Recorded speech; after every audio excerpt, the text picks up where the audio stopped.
अस्सलामुअलैकुम दोस्तों, आपको मैं चेक करवाता हूं कि जब आप जानवरों के साथ प्यार करते हैं तो उसका नमूना क्या बनता है। और साथ में आपको ना अपने कुछ चंद जानवरों का शौक़ भी करवाता हूं। ये यासीन ना जी बकरियों की चुवाई करा रहा है, और ये चुवाई इस तरह करता है कि जिस तरह ना भैंसों या गाँव की जाती है। जब बर्तन लेके यासीन बकरियों की तरफ जाता है ना, तो यकीन माने ये जो बकरियां हैं ना, ये खुद यासीन के पीछे आ जाती हैं। क्यों यासीन? बकरियां आती हैं ना आपके? नहीं, ये बकरी थी यासीन ने चो ली है।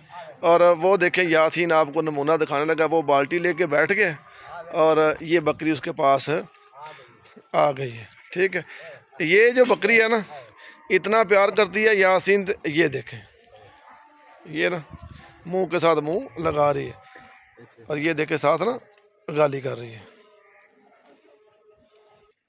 यासीन तब तक चुवाई करता है, तो मैं आपको साथ साथ ना कुछ जानवरों का शौक़ करवाता हूँ। ये आपको ब्रीडर नज़र आ रहा है, और वो काली डब्बी बकरी के पीछे ना लगा हुआ है।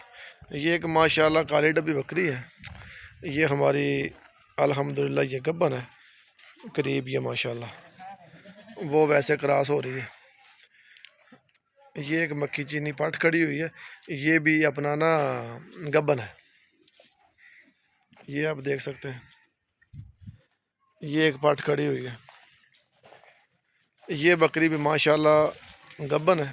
इसका ना जी पिछली बार ना एक जो थान था ना वो ख़त्म हो गया था, और इसकी हम ट्रीटमेंट कर रहे हैं। उम्मीद है इंशाल्लाह ताला इस दफ़ा जो थान है ना वो खुल जाएगा। ये यासीन दूसरी बकरी के नीचे आ गया।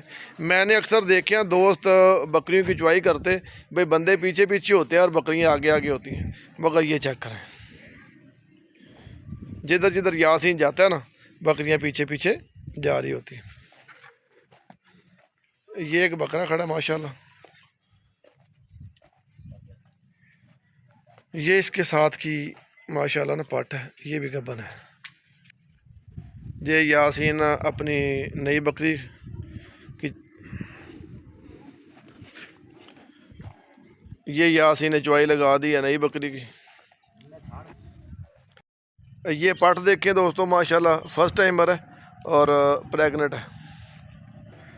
ये हमने साथ छोटा सा शौक़ किया हुआ है, इसको बोलते हैं जी नाची बकरी ना। एक ये है और एक इसकी शायद की वो दूसरी रखी हुई है। ये बकरी चेक करें मेरे भाई। मैंने कहा भी आज ना आपको थोड़ा पता जो शौक़ है ना अपना वो दिखा देते हैं। चुवाई दोस्तों हम सिर्फ उन बकरियों की करते हैं जिनके बच्चे नहीं होते। मतलब कि अगर अल्लाह ना करे किसी का बच्चा को मर गया, या जो बच्चा दूध छोड़ जाता है, तो उसके बाद हम दूध चोना शुरू करते हैं। उसके अलावा अगर किसी बकरी के बच्चे हों तो हम किसी बकरी का दूध बिल्कुल नहीं निकालते।